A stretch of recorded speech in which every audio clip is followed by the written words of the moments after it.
2015 წლის იანვრის თვეში მანეულში არსებული მუნიციპალური ნაგავსაყრელის კეთილმოწყობა დროულად დასრულდა. ნაგავსაყრელზე განხორციელდა ტერიტორიის შემოღობა. მოეწყო პოლიგონამდე მისასვლელი გზები, წყალარინების არხები, ასევე მოხდა ტერიტორიის ელექტროფიცირება. პოლიგონზე დამონტაჟდა 60 ტონიანი სასწორი. მანეულის ნაგავსაყრელი, რომელიც 8 ჰექტარ ფართობს მოიცავს, ვერ აკმაყოფილებდა ეკოლოგიურ და სანიტარულ ნორმებს. სტანდარტებთან შეუსაბამოდ ოპერირებდა და საფრთხეს უქმნიდა ადგილობრივ მოსახლეობას. აქ წლების განმავლობაში იყო ძალიან მძიმე მდგომარეობა. Прошу, что было вообще нельзя сравнить. განახლებული ნაგავსაყრელის ექსპლუატაციაში შესვლის შემდეგ ნარჩენები სპეციალურად გამოყოფილ უჯრედებში თანამედროვე სტანდარტების შესაბამისად განთავსდა. Დამაც გარემოზე მავნე ზემოქმედება მნიშვნელოვნად შეამცირა.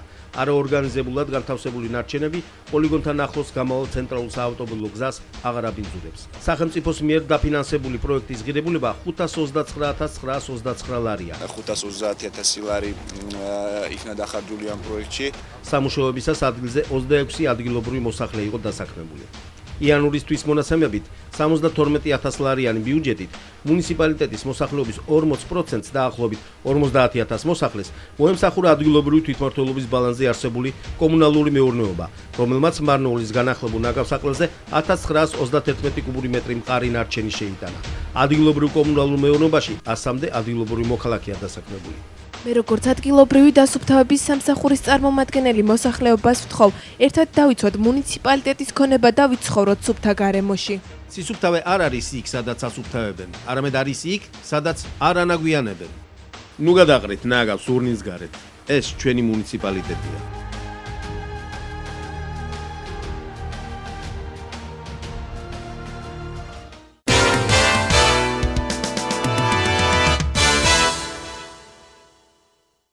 საგაზაფხულო აქცია თბილისში კახეთის გზატკეცილზე მდებარე აგროტექნიკის ცენტრისგან შეიძინეთ ტრაქტორი და მიიღეთ საჩუქრად მოწყობილობები გადახდილი თანხის 10%-ის ოდენობით. სოკარ ჯორჯია გაზი გაცნობებთ, რომ მიმდინარეობს აბონენტთა მონაცემთა ერთიანი ბაზის რეორგანიზაცია და ახალი პროგრამული უზრუნველყოფის დანერგვა. რეორგანიზაციის პროცესში თითოეულ აბონენტს ახალი საიდენტიფიკაციო ნომერი მიენიჭება. სწრაფი გადახდის აპარატით სარგებლობისას შექმნილი შეფერხების შემთხვევაში გთხოვთ ბუნებრივი გაზის გადასახადი ბანკის სერვის ცენტრებში გადაიხადოთ. დამატებითი ინფორმაციისთვის დარეკეთ სოკარ ჯორჯია გაზის ხელხაზზე 16114 ან მიმართეთ ადგილობრივ სერვის ცენტრს. სოკარ ჯორჯია გაზი ბოდის გიხდით შექმნილი დისკომფორტისთვის.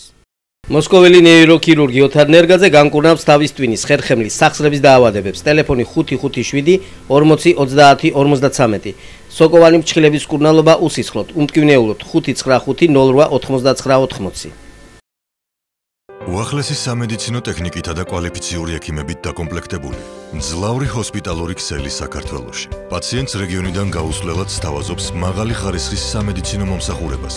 ჯეოჰოსპიტალსის კლინიკათა ქსელის ჩართულობა საყოველთაო ჯანდაცვის პროგრამაში საშუალებას აძლევს ყველა მოქალაქეს ისარგებლოს უფასო ან შეღავათიანი სერვისებით. ქალაქ მარნეულში ფუნქციონირებს განახლებული სამშობიარო სახლი, სადაც დედასა და ახალშობილზე ზრუნვის საუკეთესო პირობებია შექმნილი. კურნალობა მიმდინარეობს ევროპული სტანდარტების შესაბამისად.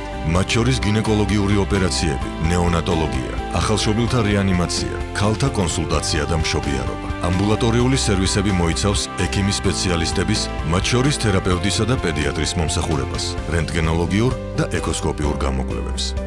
ჯეოჰოსპიტალსი, თქვენი ჯანმრთელობისთვის.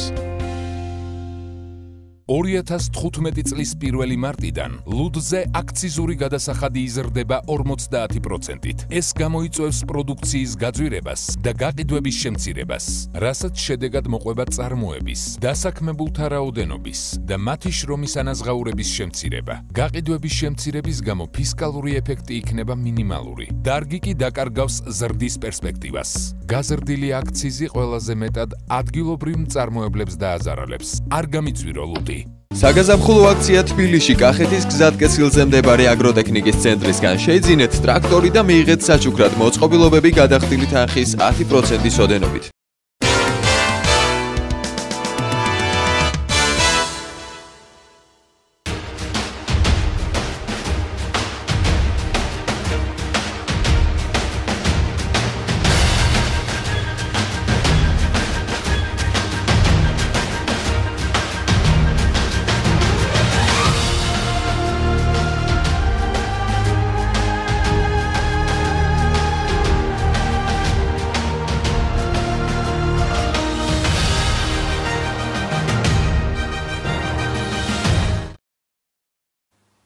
სოფელ ყიზლაჯლოს საბავშვო ბაღის შენობის მიმდებარე ტერიტორიაზე არსებული მიწისნაკვეთი ბოლო რამდენიმე წლის განმავლობაში სამჯერ გასხვისდა.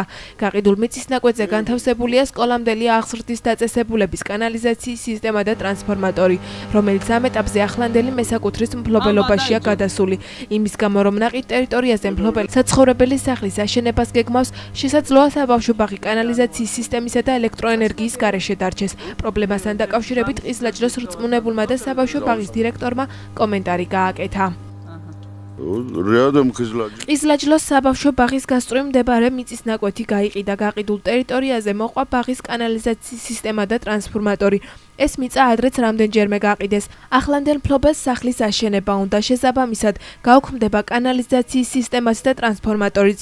ეს ბაღისთვის ძალიან ცუდია. რა თქმა უნდა, კანალიზაცია ბაღისთვის აუცილებელია, თუმცა საკითხი როგორ გადაწყდება, ამის თქმა ჯერ არ შემიძლია.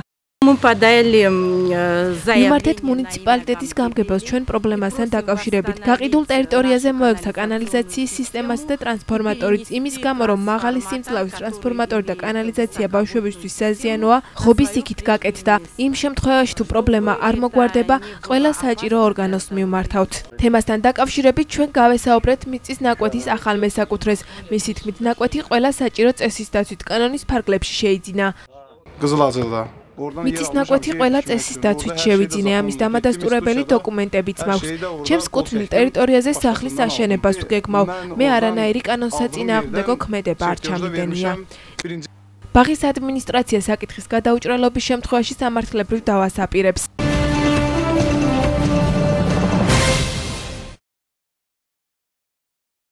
ტრენინგი ნიადაგის ნაყოფიერების მენეჯმენტის შესახებ დასრულდა.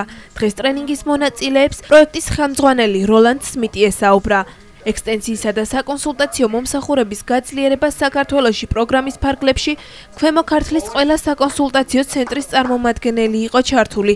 ტრენინგის ბოლოს სერტიფიკატები და მიწის ანალიზის საზომი ხელსაწყოები ქვემო ქართლის გუბერნატორმა და მარნეულის მუნიციპალიტეტის გამგებელმა მონაწილეებს ერთობლივად გადასცეს. მარნეულის მუნიციპალიტეტში USAID-ის დაფინანსებული პროექტი 2 დღის განმავლობაში გრძელდებოდა.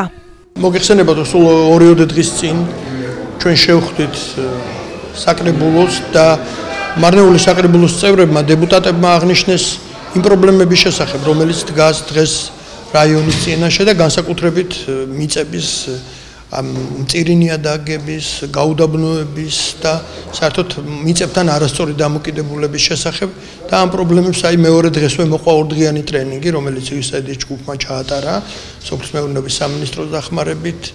ვფიქრობ, რომ ეს იყო ზუსტად დროული იყო, ესე ზუსტად მივყვებით, ნაბიჯ-ნაბიჯ, ფეხ-და-ფეხ მივყვებით პროგრესს და ეს საკითხი ისეთ მნიშვნელოვანია, რომ ხვალისთვის ჩვენ უფრო ახალ კულტურაზე გადავდივართ მიწასთან ურთიერთობისა, იმიტომ რომ მოგეხსენებათ, რომ ქვემო ქართლი ეს არის სწორედ სოფლის მეურნეობის განვითარების და თანამედროვე მეთოდების დანერგვა, ნიადაგების სწორი შესწავლა და სწორი გამოყენება, ნიადაგთა სწორი დამოკიდებულება ეს იქნება ჩვენი ხვალინდელი წარმატების მთავარი მიზეზი. რა თქმა უნდა, მიმდინარე ტრენინგი ძალიან მნიშვნელოვანია ჩვენი რაიონისთვის. მოგეხსენებათ, რომ მარნეულის რაიონი არის მიწათმოქმედების რაიონი და სოფლის მეურნეობის კუთხით ძალიან ბევრი საკითხები გვაქვს გადასაწყვეტი მისი განვითარების მხრივ და იმ მხრივ, რომ რაიონს უნდა დაუბრუნდეს ის ძველი დიდება, რომ იქცეს ერთ-ერთ პრიორიტეტულ რაიონად სოფლის მეურნეობის განვითარების კუთხით. და აქედან გამომდინარე, ძალიან ბევრი ნაბიჯები იქმნება ახალი ტექნოლოგიების და მეთოდების დანერგვისათვის, რომელიც ხელს შეუწყობს როგორც ეროზიული მიწის აღდგენას, მის ლაბორატორიულ კვლევებს და არამედ სხვა ახალი თანამედროვე ტექნოლოგიების დანერგვებს. და ესეთი ის ტრენინგიც გახლავთ ზუსტად დღევანდელ დღეს, სადაც USAID-ის წარმომადგენელმა ბატონო როლანდ სმიტმა უშუალოდ მე მინდა ურღვეს მადლობა გადაუხადო მისაღებლო შემთხვევით და გადაცა ჩვენს რაიონს და სხვა რაიონებსაც მიწის კვლევის პირველადი კვლევის ასე ვთქვათ ლაბორატორია, პატარა ლაბორატორია. ძალიან მოხარულები ვართ, რომ ვიმყოფებით მარნეულში. დღეს არის მეორე დღე იმ ტრეინინგის, რომელიც ეხება ნიადაგის მართვისა და ნაყოფიერების საკითხებს, რომელსაც USAID-ის მიერ დაფინანსებული We're working with the Ministry of Agriculture and their field employees that are located in the agricultural information ჩვენ and მუშაობთ consultancy სამინისტროს centers, helping them to become more efficient in working with farmers in terms of soils. We're working with the Ministry of Agriculture and their field employees that are located in the agricultural information and consultancy centers, helping them to become more efficient in working with farmers in terms of soils. We're working with the Ministry of Agriculture and their field employees that are located in the agriculture. ჩვენი მოვალეობა შემდეგ ჩვენ ეს გამოცდილება, რაც ჩვენ აქ მივიღეთ და გვაქვს ტესტირების მოწყობილებას დაგვირიგებენ, რომ იგივე მასწავლებელს ჩვენ გადმოგწეს როგორც მასწავლებლები, ჩვენი მოვალეობა ჩვენ ფერმერებს იგივე ლექციები და პრაქტიკული მეცადინეობები ჩაუტაროთ და ვასწავლოთ თუ როგორ უნდა გამოიგოს საველე პირობებში ნიადაგის შემადგენლობა.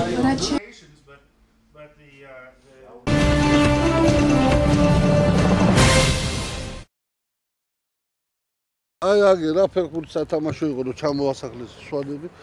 აი სადღაც 150 მეტრო იმის მერია წაგებული ეს მდინარისკენ. რა ვიცი, გასვაპირებ, თუ არ მოგხედავენ ალბათ სოფელს სვანიდან გადმოსახლება არა, ოფა და ახლა აქედან გადავასახლებთ კიდო სადმე. სოფელ თამარისის მცხოვრებლები მსგავსი გულის ტკივილით გადმოცემენ იმ მდგომარეობას, რომელშიც მდინარე ხრამის კალაპოტის შეცვლის შემდეგ იმყოფებიან. როგორც ადგილობრივები აცხადებენ, წლების წინ მდინარე საცხოვრებელი სახლებიდან და საკარმიდამო მიწის ნაკვეთებიდან შორს სხვა მიმართულებით მიედინებოდა. კალაპოტის შეცვლა კი სამშენებლო მასალების მომპოვებელი კომპანიის მუშაობამ გამოიწვია. მოსახლეობა ადასტურებს, რომ საკითხთან დაკავშირებით ინფორმაცია ყველა შესაბამის ორგანოს მიაწოდეს. იყო მოსახლეობის პროტესტი გამოხატული, კოლექტიური განცხადება შევიდა მუნიციპალიტეტში, მუნიციპალიტეტმა გადაამისამართა გარემოს დაცვის სამინისტროში, მაგრამ ჯერჯერობით იგივე მდგომარეობაა. თამარისელების თქმით, წყლის კალაპოტის შეცვლამ სოფლის თავზე გამავალი გზის ჩაშლა გამოიწვია. მათივე თქმით, წყლის დონის მომატებასთან ერთად შესაძლოა მდინარის გასწვრივ მცხოვრები ოჯახები მნიშვნელოვნად დაზარალდნენ. ეს ამოხდება აგერ ამოა კალაპოტიდან წყალი და გადავაგერდა მთელ საძოვრებს წალეკავს რა. აი ეს არის ძველი ისა. ერთადერთი ამაზე არის ჩვენი სოფელი დამოკიდებული საქონელ საქურეკავთ და აქ ძოვს საქონელს. აქ ამოვა და პირდაპირ ჩალეკავს მთლიანად საძოვარს და დატოვებს იქით იმას. ვაპროტესტებთ ამას, რომ აი ეს კალაპოტი ჩადგეს ძველად სადაც მიდიოდა იქ და ეს დარჩეს როგორც იყო მანამდე სოფლისთვის. სოფლის რწმუნებულისა და ადგილობრივი მოსახლეობის მტკიცებით მდინარის მიმართულების შეცვლა ხელოვნურად ხდება და თუ ფაქტს რეაგირება დროულად არ მოჰყვება, ისინი საპროტესტო აქციით იმუქრებიან. ექნება სოფლის სავარგულებს აფრთხება აგრეთვე დასახლებულ პუნქტს. მდინარეს ხელოვნურად უცნიან კალაპოტს და შემოდის სოფლის სიახლოვეში. ხალხი წინააღმდეგია და გადაკეტვა უნდათ, გზის გადაკეტვა უნდათ, ქარხნის ჩაკეტვა უნდათ, პროტესტის გამოხატვა უნდათ, მაგრამ ჯერჯერობით ველოდებით რომ სხვანაირად კანონის ფარგლებში მოხდეს. საფრთხე დიდი ხანია დაწყებულია, ამის გარდა ზევითაც არის 2-3 კარიელი.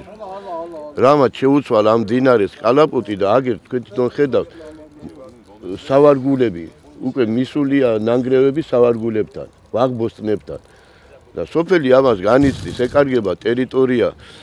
ეს საძოვრებად იყო და დღეს საძოვარი კი არა, მარტო ქვადაღორღია, აქ აღარაფერი აღარ დარჩა და ხალხი გახდება იძულებული, ან გადაკეტავენ, ან რაღაცა მოხდება და მერე გვეტყვიან, რატო არ მოგვართ, მიმართვაც იყო, გაფრთხილებაც იყო და თხოვნაც არის და კიდე ერჯერ ვთხოვთ, რომ მოვიდენ, მიხედონ წესიერად, ნორმალურად, რომ მოსახლეობისგან არაფერი ის არ მოხდეს რა და მერე ჩვენი დანაშაული იქნება და თუ დროულად მიხედავენ, ხალხიც მერე კმაყოფილი დარჩება მთავრობის. აღნიშნულ საკითხზე კომენტარი ქვემო ქართლის გუბერნატორმა პაატა ხიზანაშვილმა მარნეულში სტუმრობისას გააკეთა. იგი მარნეულელებს საკითხზე მკაც რეაგირებას დაჰპირდა. იცით, რაც შეეხება მაგ საკითხებს, ჩვენ თვითონ ზოგჯერ ადამიანები თვითონ ქმნით ამ პრობლემებს. ჩვენივე არასწორი ქმედებით, არასწორი დამოკიდებულებით ბუნებისადმი და ჩავერევით ამ საკითხში, ძალიან მკაცრად ჩავერევით და კანონის ფარგლებში მოვაქცევთ ყველა ამ ქმედებას. როგორც საწარმოს ახალი მფლობელი ჩვენთან საუბარში აცხადებს, სამუშაოების პროცესი ადგილზე ყველა წესის დაცვით მიმდინარეობს. კომპანია ნიუსტარმა აღნიშნული საწარმო დაახლოებით 1 წლის წინ შეიძინა. ვახტანგ ჯავახიძის თქმით, ისინი მზად არიან პრობლემების გადაჭრის კუთხით მოლაპარაკებები ადგილობრივ მოსახლეობასთან აქტიურად აწარმოონ. მოსახლეობას პრობლემა არ ვიცი, ზუსტად ვერ ხვდები რა პრობლემა აქვს და ჩვენ მზათა ვართ რომ მოსახლეობასთან ერთად განვიხილოთ მათი პრობლემები, თუ რამე შეგვიძლია დავიხმაროთ მაქსიმალურად. არანაირ საწინააღმდეგოს ჩვენ არ ვაკეთებთ. გარემოს დაცვის ინსპექციამ შეამოწმა ჩვენი საქმიანობა და დასკვნა გამგეობაში გადმოგზავნილი, შეგიძლიათ გაეცნოთ დასკვნას. ჩვენი საქმიანობა კანონიერი და მუშაობთ კანონიერად. კომპანია რომ სამუშაოებს კანონის ფარგლებში აწარმოებს, ეს ადგილობრივი თვითმმართველობის წარმომადგენელმა გარემოს დაცვის დასკვნის საფუძველზე დაადასტურა. ჩვენ მოგვართა თამარის მოსახლეობა აღნიშნული პრობლემასთან დაკავშირებით და შესაბამისად ჩვენი რეაგირება მოხდა პრისიერად მოხდა წერილის გაგზავნა გარემოს დაცვის სამინისტროში.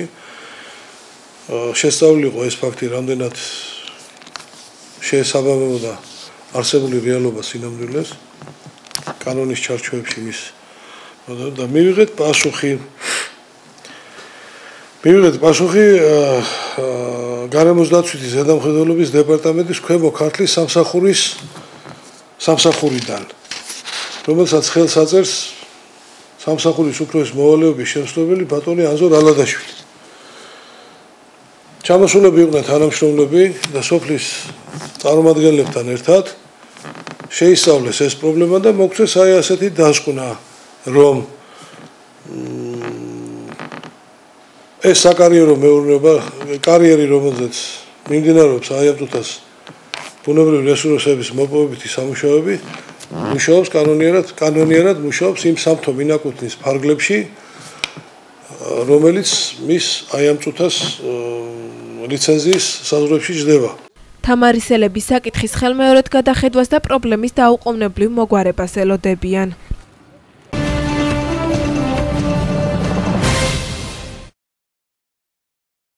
ქვემო ქართლის გუბერნატორი მოადგილეებთან ერთად მარნეულს ესტუმრა და საკრებულოს დეპუტატებთან გაცნობითი ხასიათის შეხვედრა გამართა. საკრებულოს წევრებმა არსებული პრობლემები წარმოადგინეს და გუბერნატორის მოსაზრებები მოისმინეს. შეხვედრა კითხვა-პასუხის რეჟიმში წარიმართა.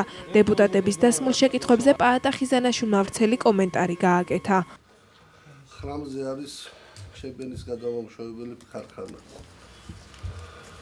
რომელსაც ახლა 2 კვირის წინ წერილიც ვიწერა გამგებელმა საკრებულომაცმა და qalbi დასკვნით მოვიდნენ თუ საიდან რა შეამოწმეს, თურმე 2 კილომეტრის დაშორებით ყოფილა სოფლიდან მდინარე. ქარხანაში მომუშავე 2-3 კაცის ჯიბის გათმობისთვის მდინარე გადმოაგდეს 800 მეტრით სოფლისკენ, რომლის უფლება საიდან აქვს მაგათ მე არ ვიცი. გადმოგდებულია და სადღაც 200 მეტრში ჩადის და თუ არ გამოსწორდა და თუ არ ეშველა მაგ საქმეს კალაპოტი შეუწყვეტ 800 მეტრით არის კალაპოტი შეცვლილი. ქარხანა დგას ზედ მდინარეზე, სადაც ჩადიოდა ახლა 800 მეტრის იქნება სუპერ ქარხანა. იდგა მარნეულის ტერიტორიაზე და მოხდა ბოლისის ტერიტორიაზე უკვე, რომ კალაპოტი შეცვალა მდინარეს ცვლის მდინარე არის საზღვარი. ნამყოფი არ ბატონი მერავიც, ბატონი ზაურიც, წერილიც არის ჩვენ ხმდებარებაში არ არის, წერილი მიწერეს გარემოს დაცვამ ასეთი დასკვნით მოვიდა, რომ ყველაფერი ნორმალურად დააქვს. 2 კილომეტრის დაშორებით ჩადის წყალი. მე აღკერპის ტერიტორიულ ერთეულს წარმოვადგენ. ჩვენთან ძალიან ბევრი პრობლემებია. ყველაზე მწვავე კი სარეაბილიტაციო გზები და სასმელი წყლის სისტემებია. სოფელ ჩანახჩში არა გვაქვს სკოლის შენობა, ბავშვებს სწავლა ვაგონში უწევთ. სარწყავი წყლის პრობლემა გქონდა, რომელიც გაერთიანებული წყალმომარაგების კომპანიის მიერ კეთდება, ანალოგი არ არის საქართველოში. ისეთი არხები კეთდება ბეტონის. საქართველოში ანალოგი არ არის. ერთი პრობლემა გვაქვს.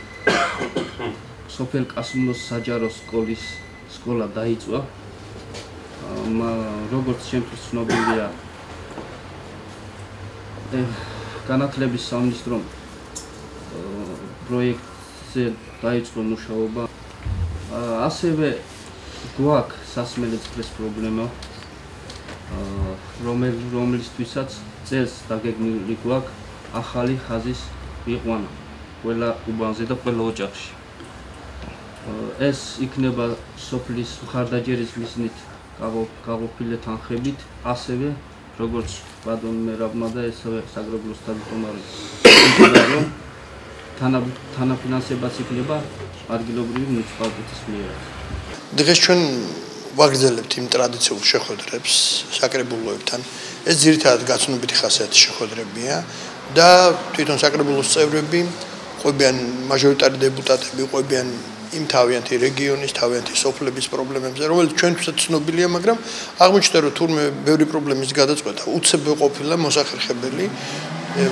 შეიძლება რომ ძალიან მალე მოგვარდეს, იმიტომ რომ ეს არის კომუნიკაციის ნაკლებობის ბრალი, ურთიერთობის ნაკლებობის ბრალი და ადამიანების ზოგჯერ ინიციატივების ბრალი. ჩვენ მარტო პრობლემების მოგვარებაზე კი არ ვიქნებით მარტო ორიენტირებული.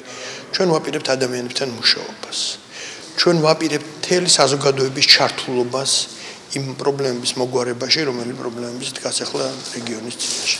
და გაგიკვირდებათ, მაგრამ აღმოჩნდა, რომ ყველა დეპუტატი, რომელიც აქ იყო სხვადასხვა პარტიებიდან, ფრაქციებიდან, ყველა დეპუტატი ერთხმად აღიარებს, რომ აღშენებლობის პროცესი დაიწყო და სერიოზულად მიმდინარეობს. საკვირველი იყო, რომ პრობლემები ამ ერთი წლის განმავლობაში პრობლემა იკლო, ძალიან იკლო. და მუშაობამ კი ამ მიმართულებით იმატა. ასე რომ თვითონ ეს აღშენებლობის პროცესი შეუერთებელი თვალითაც შეიძლება რომ შესამჩნევი გახდეს. რამდენიმე ინციდენტი არის, რა თქმა უნდა, და ამის შესახებ ჩვენ განათლების სამინისტროსთან ერთად მუშაობთ. უკვე დაგეგმილია განათლების და მეცნიერების სამინისტროს აქვს სპეციალური გეგმა, რომლის მიხედვითაც თვითონ არიან ჩართული აი ესეთი დაზიანებული სკოლების რემონტში, ახალი სკოლების აშენებაში და რაც შეეხება კასუმლოს სკოლას, მოგეხსენებათ, რომ ის ხანძრის შედეგად დაიწვა და სამინისტრომ მიიღო გადაწყვეტილება, რომ იქ ახალი სკოლა აშენდეს. იცით, რაც შეეხება მაგ საკითხებს, ჩვენ თვითონ ზოგჯერ ადამიანები თვითონ ქმნით ამ პრობლემებს. ჩვენივე არასწორი ქმედებით, არასწორი დამოკიდებულებით ბუნებისადმი და ჩავერევით ამ საკითხში, ძალიან მკაცრად ჩავერევით. და კანონის ფარგლებში მოვაქცევთ ყველა ამ ქმედებას. ჩვენ თითქმის არც ერთ მუნიციპალიტეტთან და საკრებულოსთან არ აქვს პრობლემა. ჩვენ უკვე შევხვდით რუსთავის, გარდავნის საკრებულოებს, დღეს მარნეული იყო და ჩვენ ვაგრძელებთ აი ამ შეხვედრებს, და ყველა შეხვედრის შემდეგ ჩვენ ახლა თითოეულ შეხვედრის შემდეგ რაღაც სიახლეს გეგმავთ, რაღაც სიახლეს და აი ამ კომუნიკაციას, ანუ ადგილობრივ ხელისუფლებასა და მთავრობას შორის აი ამ ფუნქციას მე ვფიქრობ, რომ უკვე კარგად ვასრულებთ. შეხვედრაში აფასა მარნეულის მუნიციპალიტეტის გამგებელმა მერაბ თოფჩიშვილმაც მისი თქმით გუბერნიასთან თანამშრომლობის ხარისხი მაღალ დონეზეა. აღნიშნულ შეფასებას ერთხმად დაეთანხმნენ საკრებულოს დეპუტატებიც და შეხვედრას ნაყოფიერი უწოდეს. შეხვედრა ატარებს ძირითადად გაცნობით ხასიათს და მიმდინარეობს კითხვა-პასუხის რეჟიმში, თუ რა პრობლემებია, ზოგადი ხასიათის შეხვედრა და ზოგად საკითხებზე, იმ პრობლემებზე, იმ საკითხებზე, რა საკითხები იწყება რაიონში, რა პრობლემები ამ თემებზე მიმდინარეობს საუბარი. თანამშრომლობის ხარისხი ვიტყვი, რომ ძალიან კარგი და მაღალი დონეზეა, ვფიქრობ, რომ თვითონაც კმაყოფილები დარჩებიან, იმიტომ ჩვენ ურთიერთ კოორდინაციაში ვწყვეტ ყველა საკითხს, გამომდინარე მოსახლეობის ინტერესებით. მოგეხსენებათ, რომ დღეს შევხვდით გამოკათლის გუბერნატორს ბატონ პაატას და მე ვფიქრობ, ძალიან კარგი შტაბ-ბიჭდილება დატოვა, იყო გულგახსენილი საუბარი. ბატონმა გუბერნატორმა მოусმინა ყველა დეპუტატს მათ საკრებულოებში არსებული პრობლემებთან დაკავშირებით. იყო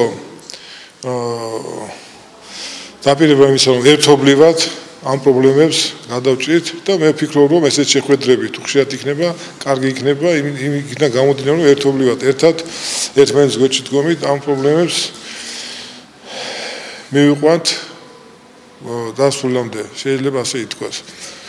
ასე რომ კიდევ ერთხელ ვიმეორებ, ძალიან კარგი იყო და ძალიან კარგი საბედნიერება დატოვა, როგორც დღევანდელმა შეხვედრამ, ასე მომავალში დაიგეგმა, რომ ხშირი იქნება შეხვედრები და ბატონი გუბერნატორი შეგვიძლია, რომ ნებისმიერ დროს შეგვიძლია ჩვენ პირდაპირ კომუნიკაცია ვიქონიოთ და ეს უფრო გააიოლებს ჩვენს შემდგომ მუშაობას და ურთიერთობას. მარნეულის მუნიციპალიტეტის გამგეობა და საკრებულო გუბერნატორთან აქტიურ თანამშრომლობას მომავალშიც გეგმავს.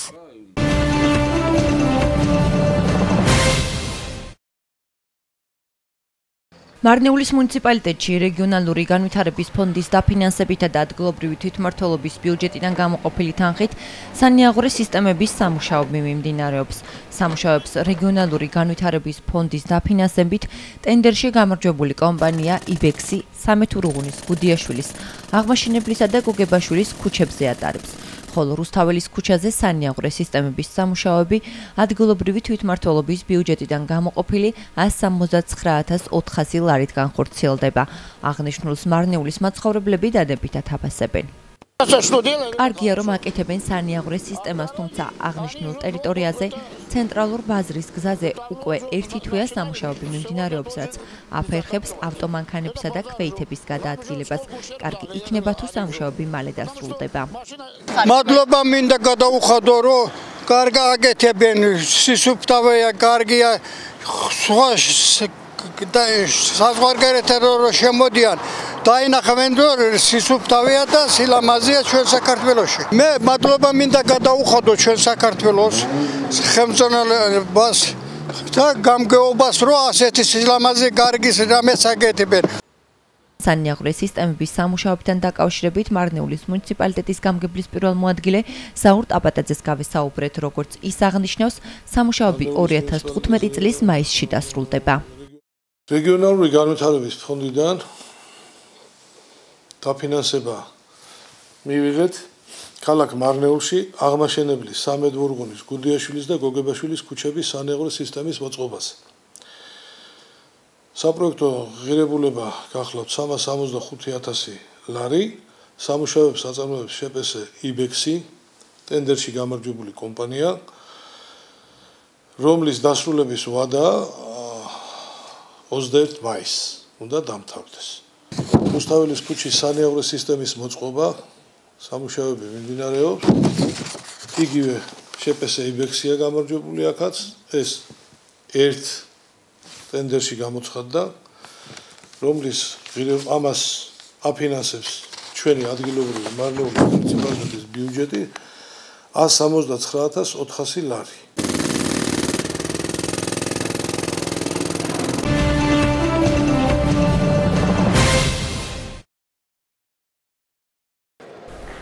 თებერვალს მარნეულში 1998-99 წლებში დაბადებულ ჭაბუკთა შორის საქართველოს ეროვნული ჩემპიონატი ძიუდოში ჩატარდა. აღნიშნული მასშტაბის ტურნირი მარნეულში პირველად გაიმართა.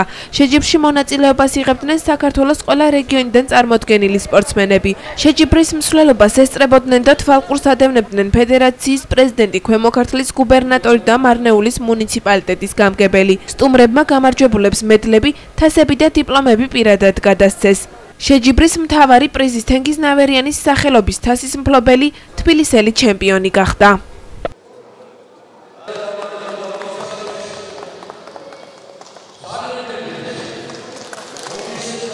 მნიშვნელოვანი შეჯიბრია ეს გახლავთ ჭაბუკებში საქართველოს ჩემპიონატი. მართლაც კარგად მიმდინარეობს როგორც ორგანიზაციული თვალსაზრისით, ისე წარმომადგენლობის კუთხით. ხარისხი მოჭიდავეების, ასე ვთქვათ, ჭიდაობის არის ძალიან ამაღლებული გასულ წლებთან შედარებით. მე ორგანიზაციის კუთხით მინდა დიდი მადლობა რეგიონის ფედერაციას, ასევე რაიონის ხელმძღვანელობას გადაუხადო, რომელიც მაქსიმალურად, ასე ვთქვათ, მობილურად იყვნენ ჩართული და შედეგმაც არ დააყოვნა, ბუნებრივია. და იმედი გვაქვს, რომ ჩვენი ეს ურთიერთობა გაგრძელდება და მომავალშიც მარნეულში ასე უფრო მრავალ მნიშვნელოვან უფრო შეჯიბრებს უმასპინძლებს. პირველად ქვემო ქართლი მასპინძლობს სრულიად საქართველოს ძიუდოის, ჭაბუკ ძიუდოისთა პირველობას. და მოგეხსენებათ, რომ ეს სულ პირველად ჩატარდა ქვემო ქართლში და ძალიან მაგარი შეჯიბრი გამოვიდა. ამ ორი დღის განმავლობაში ახალგაზრდა მომავალი ძალიან ძლიერი სპორტსმენები გამოვლინდნენ, სანახაობრივადაც კარგი იყო.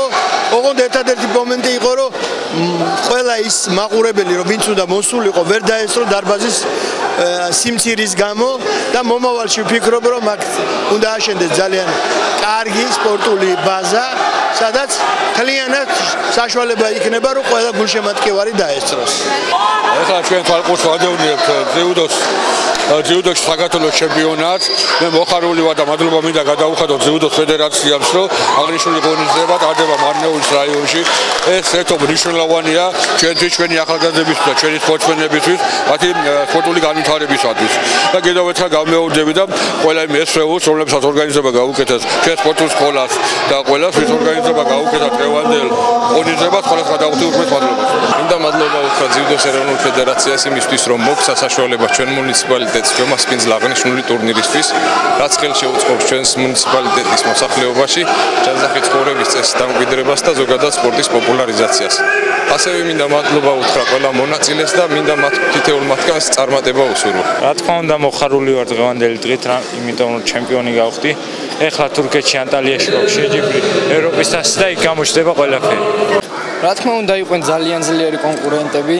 საქართველოს გამოირჩევა ყოველთვის ძლიერი სპორტსმენებისთვის და მართლა ძალიან გამიხარდა, რომ შევძლი და დავიკავე პირველი ადგილი.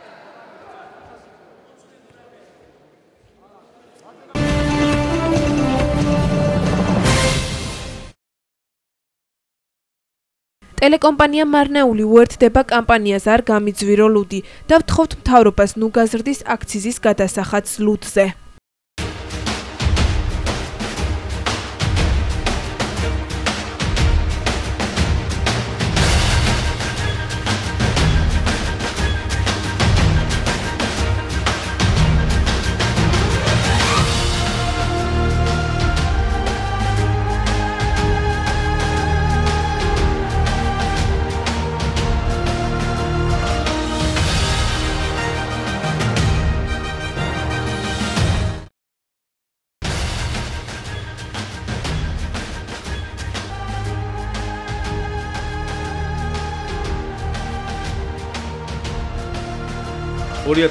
წლის იანვრის თვეში მარნეულში არსებული მუნიციპალური ნაგავსაყრელის კეთილმოწყობა დროულად დასრულდა. ნაგავსაყრელზე განხორციელდა ტერიტორიის შემოღობა. მოეწყო პოლიგონამდე მისასვლელი გზები, წყალარინების არხები, ასევე მოხდა ტერიტორიის ელექტროფიცირება. პოლიგონზე დამონტაჟდა 60 ტონიანი სასწოლი. მარნეულის ნაგავსაყრელი, რომელიც 8 ჰექტარ ფართობს მოიცავს, ვერ აკმაყოფილებდა ეკოლოგიურ და სანიტარულ ნორმებს. სტანდარტებთან შეუსაბამოდ ოპერირებდა და საფრთხეს უქმნიდა ადგილობრივ მოსახლეობას. აქ წლების განმავლობაში იყო ძალიან მძიმე მდგომარეობა.